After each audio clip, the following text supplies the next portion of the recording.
From the Library of Congress in Washington, D.C.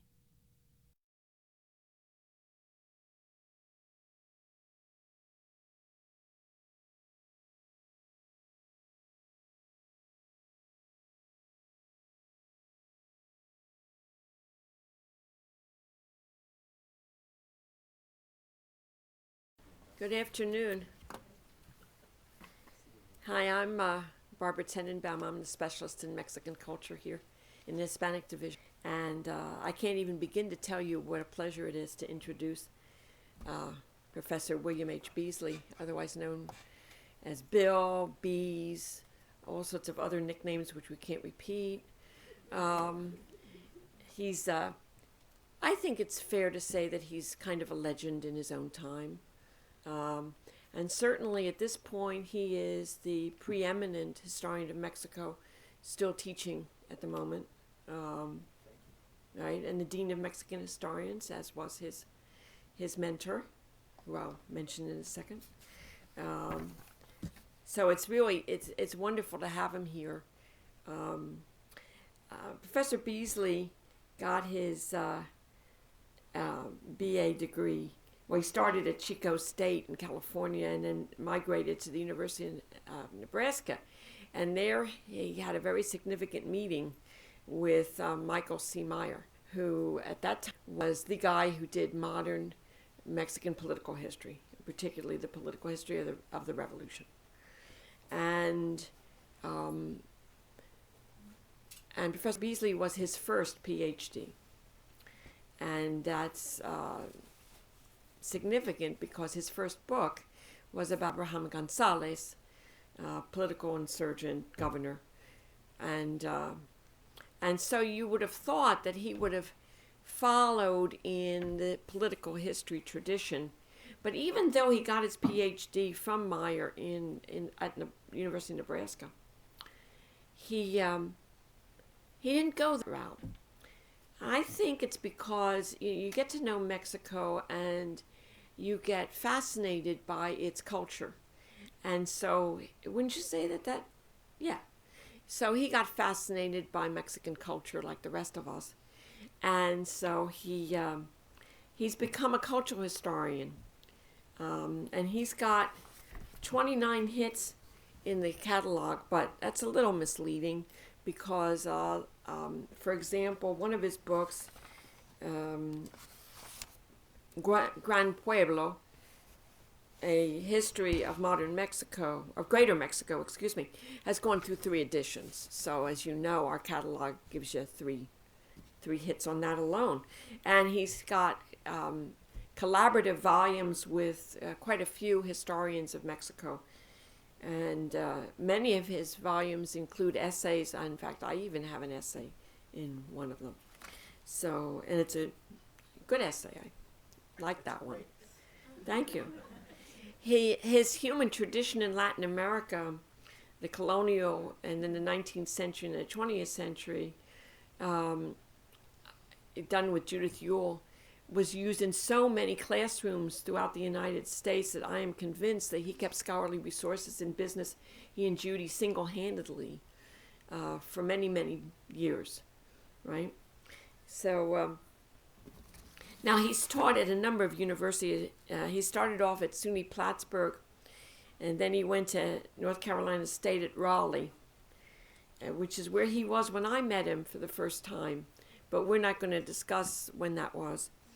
And then he went to Texas Christian, and now he's at Arizona, and he's going to be there for the rest of his career. He also runs a summer program in Oaxaca, and as he and I both agree, Oaxaca is the place to be in the summertime. And he's done that for 14 years. And he has produced himself 30 PhDs in Latin American history, which I think probably is a record, or close to it. And he currently has 9 students who are working from the master's to the PhD. So you see where he gets his renown as a producer of PhDs as well as his standing in the field. So without further ado, Professor Beezley.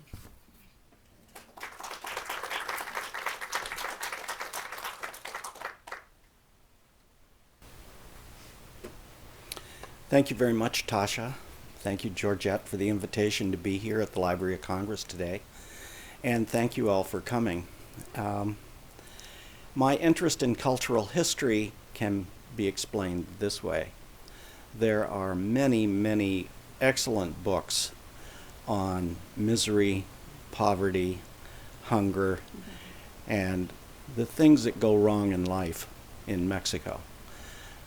Mexicans have an incredible ability, a resourceful approach to life, I think, that enables them to make a good life for themselves despite all of these other things that happen. I wanted to look in my research at how Mexicans made a life for themselves despite the problems, the difficulties, the obstacles that occur. And so I focused on things that made people happy for the most part. And of course, it's made me very happy doing it. My goal, that I haven't quite achieved, is to go to Mexico every month for a year and attend a fiesta, which would mean dancing, eating, drinking, singing once a month, and then going home and write about it. I started doing that with some friends. We started doing a series of documentaries about fiestas. Unfortunately, we ran out of money before we got through the whole year. But some of those you can see by watching David Yetman's America on PBS. And some of what was going to be a series on fiestas have been incorporated into David Yetman's America on PBS, and you can see it in the Washington area. Watch for me. I'm the incredibly handsome, resourceful assistant to David Yetman. So he's the star. Today I'm here to talk about a new book that I've done that's on sale, I understand, outside. It's a general history of Mexico, and let me take a couple minutes to tell you about that book. It was an incredibly difficult book to write because the editors at Oxford kept changing what the book was supposed to be. When they first asked me if I wanted to do this book, it was intended to be a book for middle school, early high school kids that they thought they would sell to every school in America. And I thought that sounded really good. I wrote that book. They changed their mind and thought, no, this is going to be a book of a different sort, so we want you to write it more as a reference. So I revised it. And when I finished it, they said, well, that series has been canceled. So what we'd like you to do is just write a kind of general textbook. So I wrote a general textbook. And when I finished, the editor said, we don't like that idea anymore. It would compete with other books that you've done. So we've changed our mind. And what we want you to do is write a book for the general reader, someone who's just interested in Mexico, not a student, but the general reader. Well, I rewrote the book. And so that's the book that's out there. Please, buy that book. I don't want to have to rewrite it again because they're saying, hey, that book's not selling. And so I'd have to write it again. So this meant that in writing it the fourth time, my editor would keep sending me messages saying, I hate this chapter. It's too much like a reference book. I hate this chapter. It reads like it's for kids. I hate this chapter. I got to the point that I said to myself, if I ever finish this book, I'm done writing. I'm never going to write another sentence in my life. Well, I finally finished it, and I felt better about the whole thing. And so I'm glad that I did. And I've changed my mind, and I'm now writing complete sentences once again on different topics. So this is a survey of Mexican history. It goes from the arrival of the first people in what we know as Mexico today up to the present. And what I thought I would do today for about 25-30 minutes before we have questions is talk about one aspect of this book that I think makes it unique and also kind of expresses the way I approach history. And so what I want to share with you today is one aspect of the Mexican Revolution, particularly the efforts to create a cultural revolution, create a new revolutionary nationalism that took place beginning in the 1920s. To put that in perspective, we have to begin with the revolution itself. The Mexican Revolution is one that many people don't know much about, but it was the world's first social revolution before the Soviets, before many other social revolutions. Not only was it the world's first social revolution, but it was overwhelmingly lethal. By that I mean 1 out of 7 Mexicans was killed or forced into exile. That means 2 million Mexicans were lost to the nation between 1910 and 1920. For a rough comparison, about 350,000 Americans were killed during the 5 years of the Civil War. 350,000, 2 million Mexicans in a decade. Of course, many were killed by exposure, the Spanish flu, but I think that those were things that were associated with the fighting that took place. The other curious aspect of the Mexican Revolution is if you look at this map, you'll see that there's a half dozen major battles. That's it.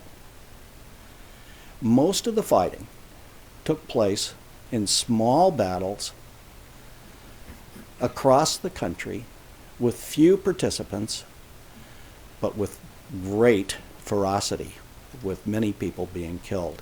And so to look at that and assume you have some idea of what was taking place is to get a wrong idea about how pervasive the fighting was and how deadly the experiences were.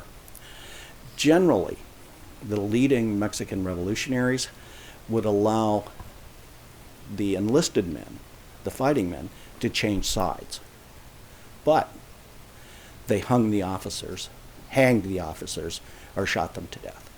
And so there's this whole collection of images, photographs from the Mexican Revolution of people being hanged to telephone poles, the cross arms of telephone poles, as far as you can see. This was a very vicious, ferocious experience for Mexico during this period. Then in the 1920s, the Mexicans, revolutionaries, got busy trying to put together the nation, put it back together, build a new government, and create the new Mexican. The new Mexican man, the new Mexican woman, the new Mexican child. And they wanted to do this by creating a revolutionary culture that was different from what existed before. One of the foremost leaders in this movement to create the new Mexican was Jose Vasconcelos. And you can see he's a kind of dapper looking guy there. Vasconcelos was the first minister of education, public education, and Vasconcelos, as the first secretary of public education, saw 2 immediate problems that he felt needed to be resolved in Mexico. These 2 immediate problems were the inability of large numbers of indigenous Mexicans, the inability of a large number of indigenous Mexicans to speak Spanish, and secondly, widespread illiteracy across the nation. And he tried to address both of these issues. Now I have to say that at one point I considered writing a biography of Jose Vasconcelos. I changed my mind about that because Jose Vasconcelos turns out to be a thoroughly dislikable, egotistical individual whose politics by the 1930s actually led him into fascist Nazi arguments. He also had no respect for women and was responsible for the suicide of one of his women friends. So I decided, well, I don't like him. I'm not going to write a biography of him. But I am going to write about him as Secretary of Public Education, and I do in this book, and I'm writing some additional things about him. What Vasconcelos decided to do was to create a campaign in the countryside very much like what the Franciscans and other early evangelical friars used to convert the Mexican indigenous population to Catholicism during the colonial period. He wanted to send out missions to the countryside. And these missions were supposed to teach education, health, healthy practices, hygiene, some sports, horticulture, and some crafts. As it turned out, most of these missionaries, members of these missions, were young women. And Vasconcelos is widely praised, and rightfully so, for creating an opportunity for young, middle-class, educated women who could choose to be teachers in this program. The other option for women at this time were positions as telephone operators. Those were the two formal opportunities for women. School teachers, or being a telephone operator for AT&T or Ericsson, rival telephone companies in the country. These teachers, I think, are ones that have been evaluated in 2 or 3 studies, but remain a kind of mystery to us. The studies that have been done have looked at them in specific localities, 2 or 3 different states, and the whole group has never really been written about in a successful way. There are some good books, but not on them as a whole. Vasconcelos thought this would work for the countryside, and his goal in the countryside was to have everyone be incorporated into Mexico's national body by learning to speak Spanish and learning to read. The key was speaking Spanish and becoming Mexican. That was the way he viewed it. He gave this what at first may seem to be some great exaggerated idea, because he talked about taking Indians and converting them into mestizos in cultural terms. And this conversion to the mestizo, that is a hybrid Mexican of Indian, Caucasian background with Afro-Mexican and Afro-Asian admixtures, sounds pretty exaggerated for the time. But it wasn't.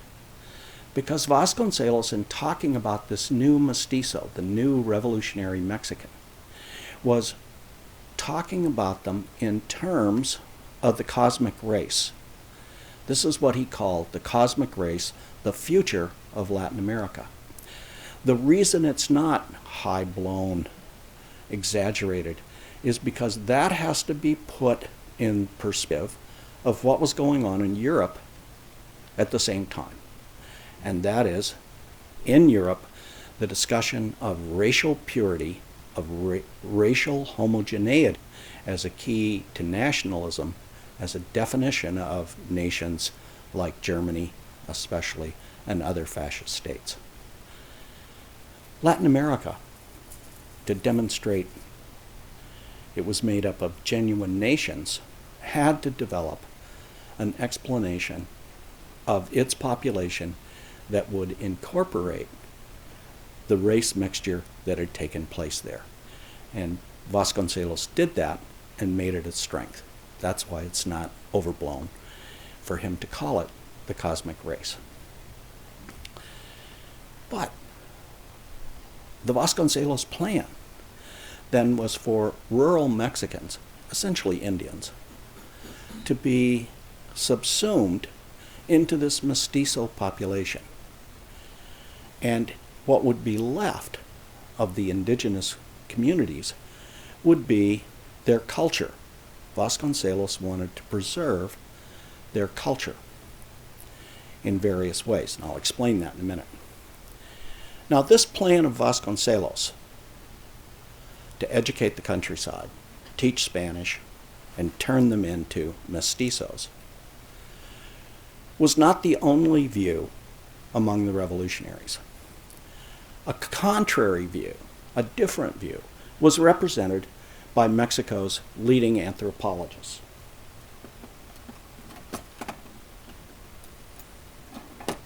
Of these, the most important was Manuel Gamio. Gamio's the father of Mexican anthropology, and Gamio and other Mexicans, anthropologists, had studied at Columbia University with Franz Boas, the founder of cultural relativistic anthropology in the United States.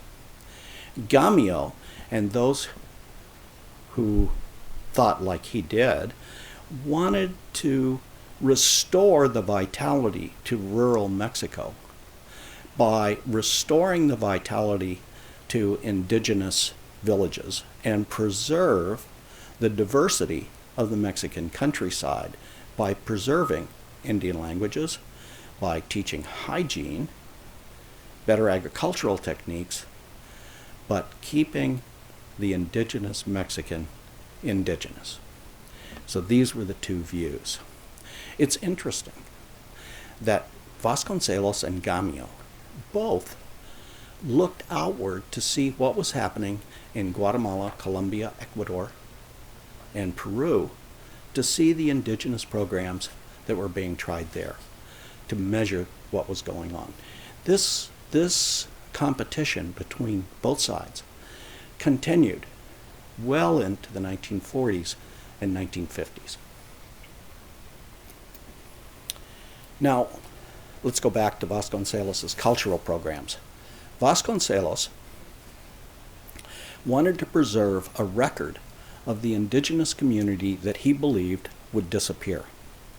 And among the people that he hired, that he got involved in his program, was Miguel Ponce. Ponce was a Mexican composer. He spent a good deal of time in France. He's known for writing art songs, and he's known for various variations of solo guitar music. Vasconcelos sent out what we would call ethnomusicologists to collect indigenous music. Ponce then would take this indigenous music and take themes from it, variations from it, to write his compositions.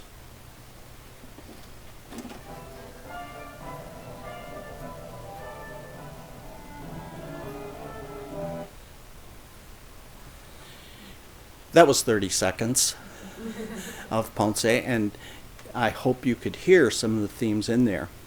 When other people have listened to this, they say, "Oh, wow, that sounds like Bela Bartok," a contemporary composer who was also looking at folk music and incorporating folk music into his compositions. So I recommend Ponce to you.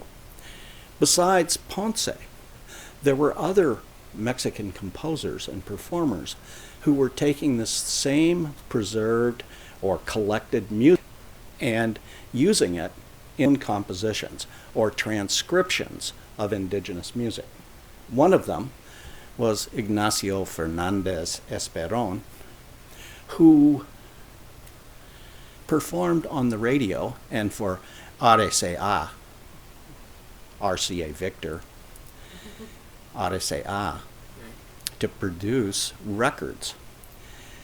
And you can see as Tata Nacho, he's a pretty dapper looking guy with a cigarette, a lot like Agustin Lara, another singer at the time. And his most famous song was one called La Borrachita, the little drunk girl. That's a song in which he says he has to go to Mexico City to forget her. His boss wants him to come to Mexico City. He asked if he could bring her along. The boss said no, so he's going to forget her and he's going to Mexico. This song goes like this.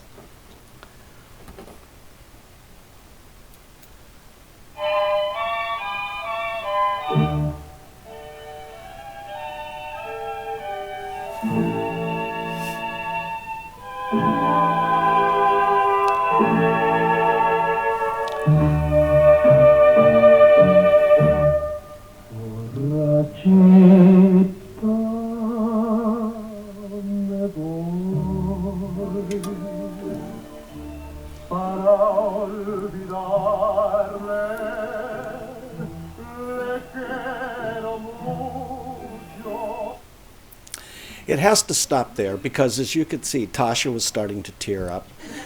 I was starting to tear up. And that's a song, if you listen to all of it, you're going to end up drinking tequila until 3 in the morning because it's a tearjerker.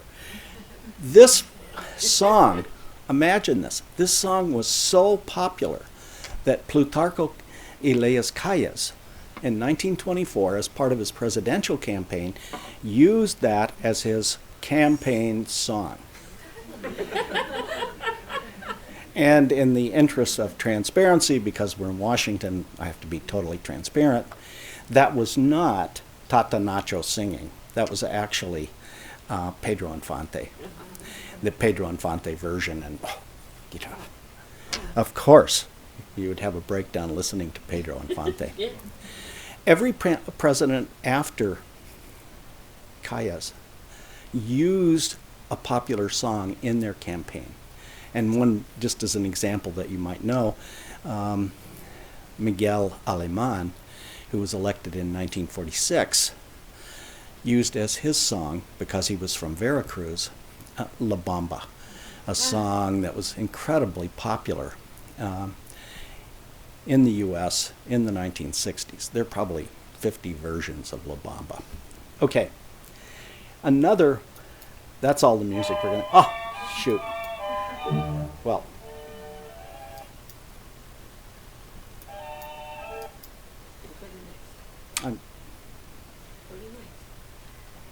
I'm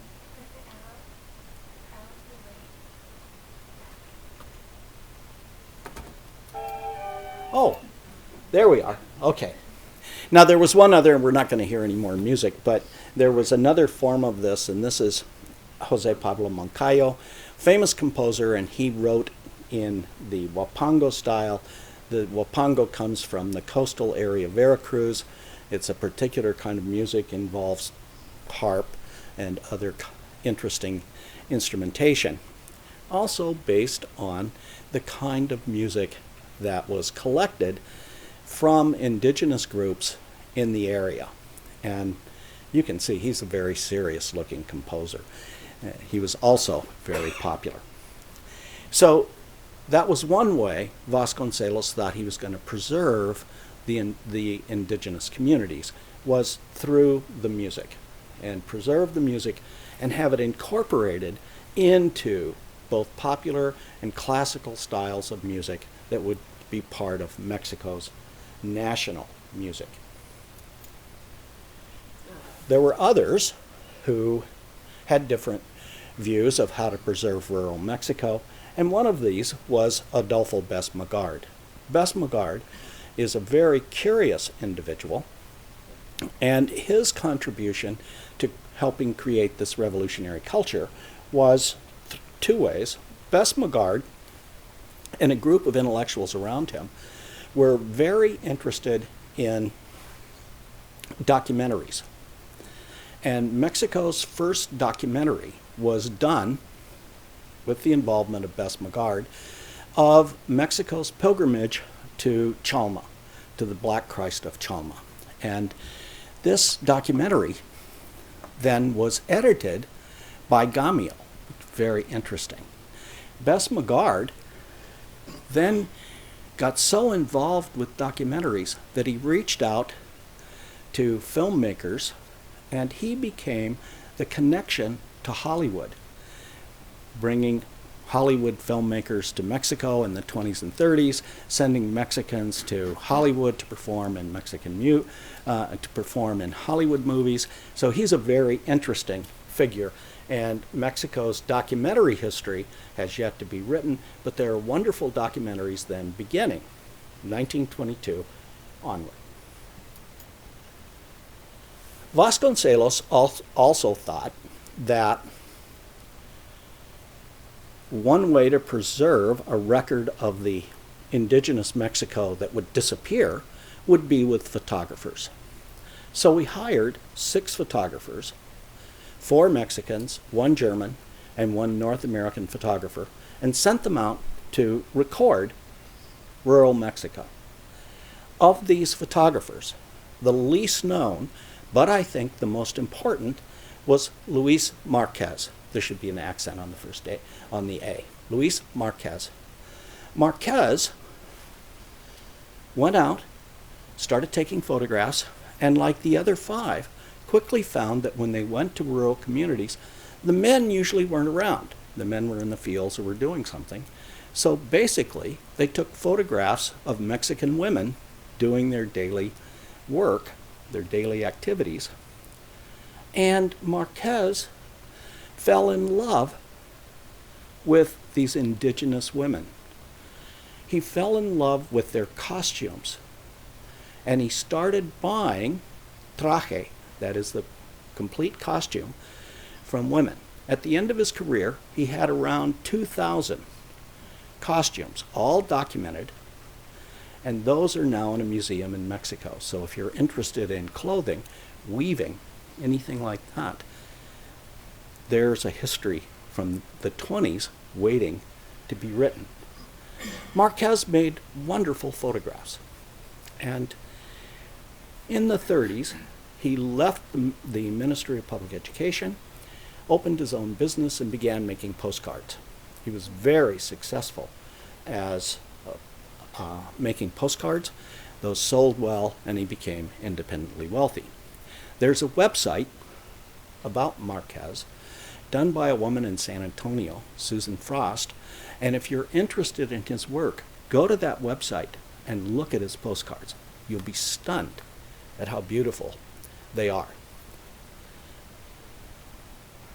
In the early 1930s, a couple of guys that I would call petit bourgeois, because there were a couple of guys who were trying to make a living, not get rich, just make a living for themselves. And these 2 guys got the idea that they would make calendars. And so their plan to make calendars was, okay, we're going to produce these calendars. They need to have a picture on them. And Mexico didn't have calendars with pictures before this. They thought, what will we do? What will we put on there? They were caught up in this whole revolutionary cultural effort. So they thought, we'll put images that represent Mexican culture on the calendars. Then the idea was they would go to businesses, get businesses to buy the calendars to give away free. For example, once they got this going, they went to Jose Cuervo, the tequila company, and Jose Cuervo would buy 200,000 calendars a year to give away. So they made their money that way. Later, these calendars were sold in the southwestern United States to bakeries, cleaners, grocery stores, Cuba, Haiti, and eventually to South America. They became incredibly popular. Now the guys, when they said, well, let's have these images. They had to get artists to paint them. You do this big painting, and then through a process of lithography, print the calendars. They hired some painters and said, paint indigenous women and other folk stereotypes of Mexico. The guys they hired were from Mexico City. They had no idea, other than the vendors that they met on the street, what indigenous women look like, what they should look like. Someone gave them an idea. The idea was rent the photographs taken by Marquez and the other photographers working for the Ministry of Public Education. Rent the photographs and use those as a model for your calendar paintings.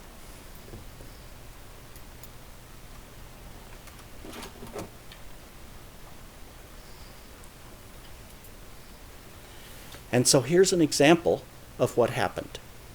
On your left is one of Marquez's photographs.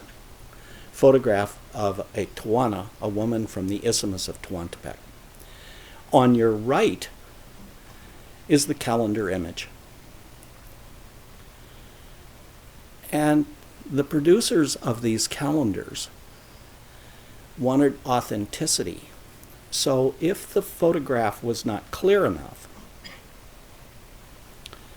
they would also rent the costume of the woman from Marquez. So when you're looking at Mexican calendars with calendar girls, you're looking at images that actually represent an indigenous community in detail. Isn't that great?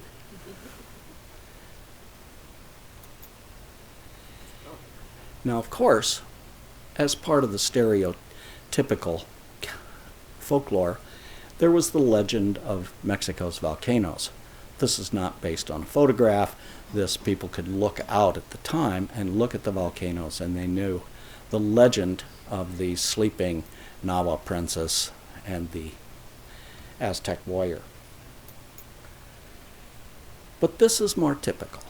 This is another calendar girl image, and if I knew about costumes, I could tell you the community that this woman was from.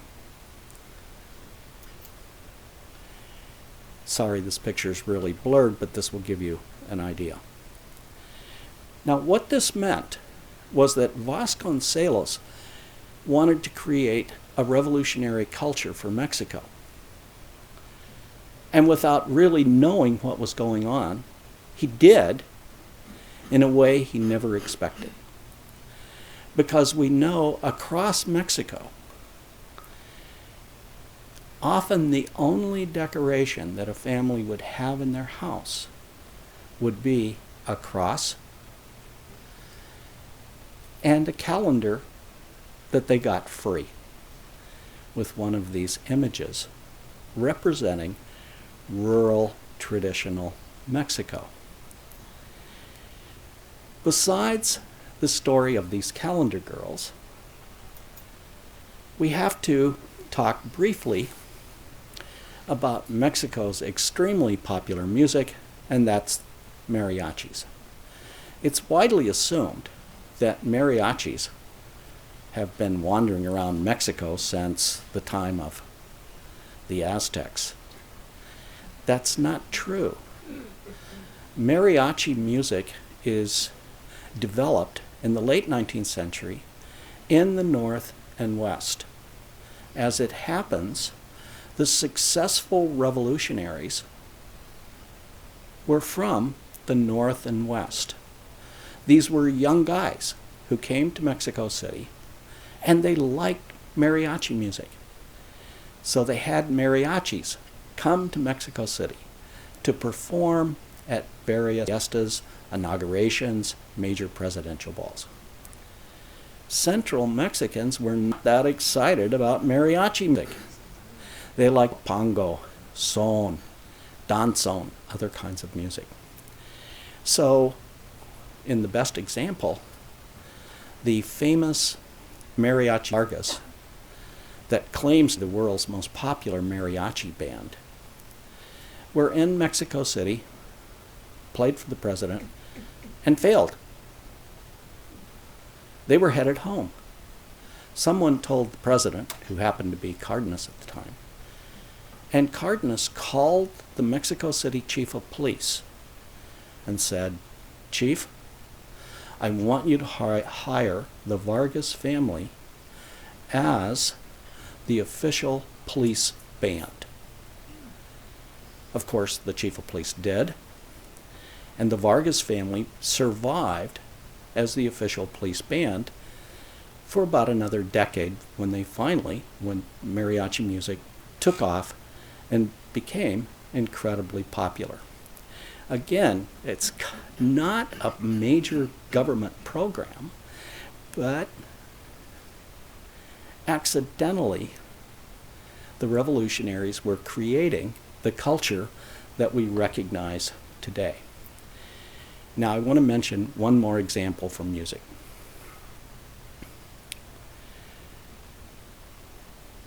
As Vasconcelos tried to get his program off the ground, one of his assistants thought they needed to send out a couple people who would kind of get villagers used to the idea of teachers arriving.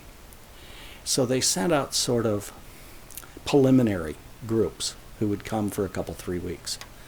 And these preliminary groups usually included two people, one who taught hygiene and primarily and talked about literacy, and the other one was a music teacher.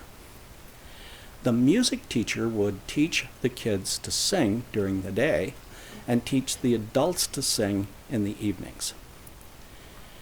We know essentially nothing about these teachers. There's one memoir, however, that I stumbled on, and the music teacher says this is what he taught when he was on these trips. He taught the national anthem, so kids would know and adults would know the national anthem of their country. Mexico's national anthem is quite Teutonic, quite bombastic, quite difficult to learn. So he balanced off, he said, this national anthem with a song that was easier to learn and fun. He taught them to sing La Cucaracha. La Cucaracha, which many of you know, is an interesting song in various versions, but one version is about Pancho Villa's Model T. Model A, it won't run because it runs on marijuana and they don't have any. Now, what's interesting about this is La Cucaracha was Pancho Villa's marching song of Villa's troops. Villa, we all know the name today, Villa was a defeated revolutionary. He had been defeated in 1915. In 1916, he was in Chihuahua and attacked Columbus, New Mexico. John Pershing chased him around Chihuahua without success for a year. Villa retired in 1920, and in 1923, Villa was killed, was assassinated in 1923 on the way back from visiting his girlfriend in Parral, Chihuahua. Well, somehow, from being this defeated revolutionary to the late 1930s, Villa got converted into a great national hero. How did that happen? One of the ways that happened, I think, was because at least one school teacher, probably others, were teaching people in the countryside Villa's fighting song, Villa's marching song, and talking about Pancho Villa. If Mexican school kids were anything like I was as a school kid when I was paying attention, I soaked up that kind of information and would have believed, well, Villa won the revolution. And certainly there were people who thought that as a result of learning his song. So that Mexican culture, as it was created by the revolutionaries, was largely created incidentally, and in ways that Vasconcelos, in ways that the president really didn't expect.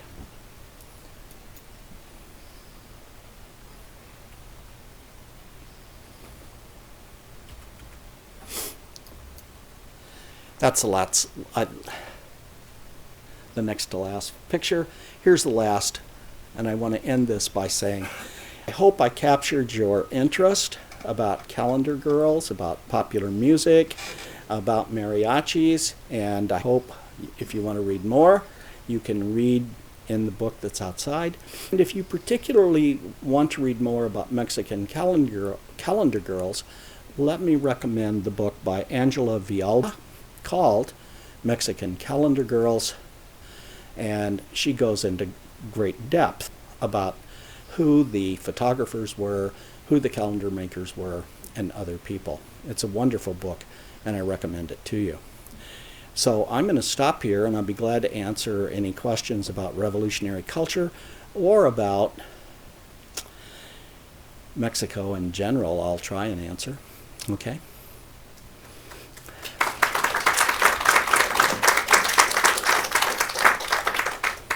Yes? I'll ask you a question. I'm interested in the United States attack on Mexico in 1846. Yes. And what I've never been able to understand is why the leaders of Mexico fought more among themselves than against the real peril, which was the United States.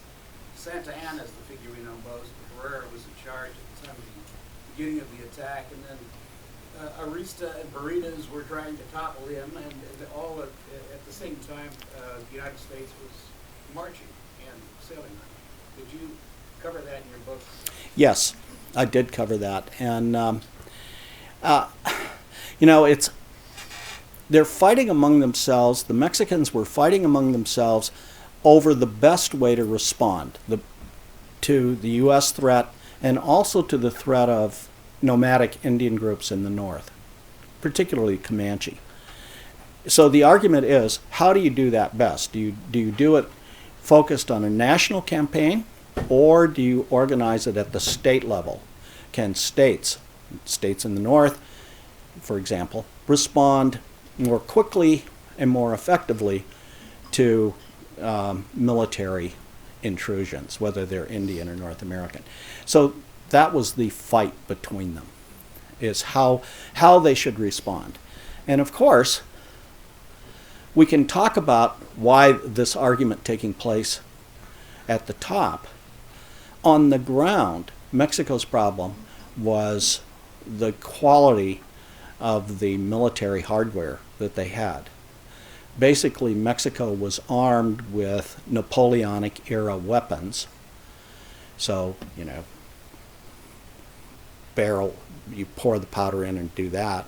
And the U.S. was using a lot of cartridge-loaded bullets, so they had better firepower. So Mexicans were at a real disadvantage using 30-year-old weaponry. Same thing with their cannons, were pretty lousy. Does that... Also, how about the population at the north of Mexico, the part that we took, that was probably pretty sparse compared with the American army that was coming in and the settlers coming in from Texas to the west. That would be my assumption, that there were not enough people in the north to result in invasion by the Mexicans. Yeah, I mean, certainly that was the case. It was lightly populated, and lightly populated largely because of nomadic Indians, but also arid countryside. Hadn't figured out how to deal with the aridity of West Texas, for example. But there were places that were heavily populated, Santa Fe, for example. There was a major population in Santa Fe, and Santa Fe was in regular trade with St. Louis in 46. Do you think that the Mexican Revolution had a big effect on the U.S.-Mexico border? Yes, I think it did. I think it put a lot of focus on the U.S.-Mexican border for at least 3 reasons. Early on, Mexicans were using the North as a way to acquire guns and ammunition, either legally and then by smuggling into northern Mexico, so it was important flow of weapons. Secondly, later, after 1929, well, during the 1920s, but leading up to 29, I should say, Mexicans recognized the revenue potential of the border by setting up bars and taverns. Because of prohibition in the United States, it became very popular for the Elks Clubs and people to have annual conventions in El Paso so they could go have drinks in Sierra Juarez. So that produced a lot of revenue. And of course, people fleeing Mexico. The elites went to Paris, and the people who were not category escaped across the border, and so settled in San Diego, to El Paso, Las Cruces, places like that. And so it became very important, and they would go back and forth across the border. So yes, I think it gave it a focus. Yes. You didn't mention as one of Vasconcelos's big accomplishment, he got the muralists to paint. He started the muralists out. Was there a reason why you? Yes, there is. Okay, so one of Vasconcelos's successes, according to most people, was that he turned over the walls of public buildings to Diego Rivera, David Segueros, and Orozco. These muralists became world famous, so famous, in fact, they were brought to the U.S. to make murals in Rockefeller Center. That one was destroyed. In Detroit, in Pomona, California, and a whole series of other places. Dartmouth. And most people argue, and I've made this argument myself in the past, that the idea of the murals was that they would educate the illiterate, lower-class Mexicans in their history until they learned to read. That they would see these wonderful murals, and they are wonderful, and learn from them. My position now is that those people never saw the murals, because the murals were in the presidential palace, they were in the National Prep School, they were in the Ministry of Public Education, they were in the Del Prado Hotel. Poor people didn't go during this period to those places. So they were to, I think, to show the elites, this is the revolution we've created. This is the new culture that we have. And the murals didn't become popular in the sense for the general population, in my opinion, until the late 30s, and especially after the 1945, as part of tourism. They became great attractions for tourists going to Mexico, both tourists from the United States and Europe, but then from other parts of Mexico going to the national capital. That's the argument I make about those now.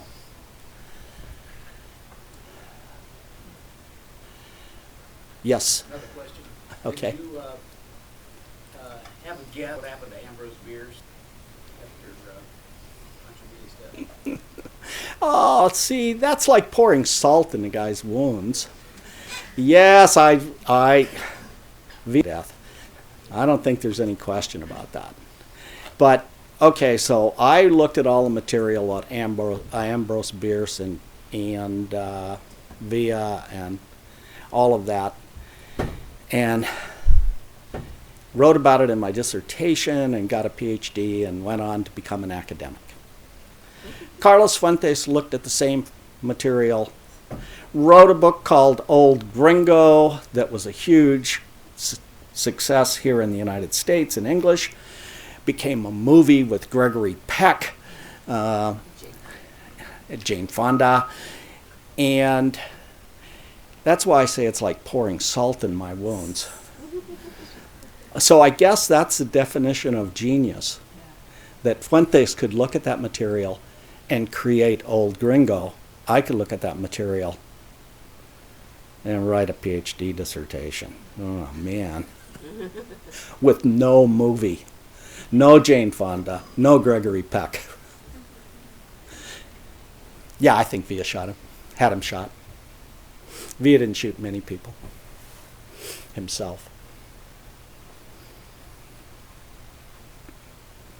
Well, I want to I guess all of us want to thank Professor Beezley for coming and speaking to us.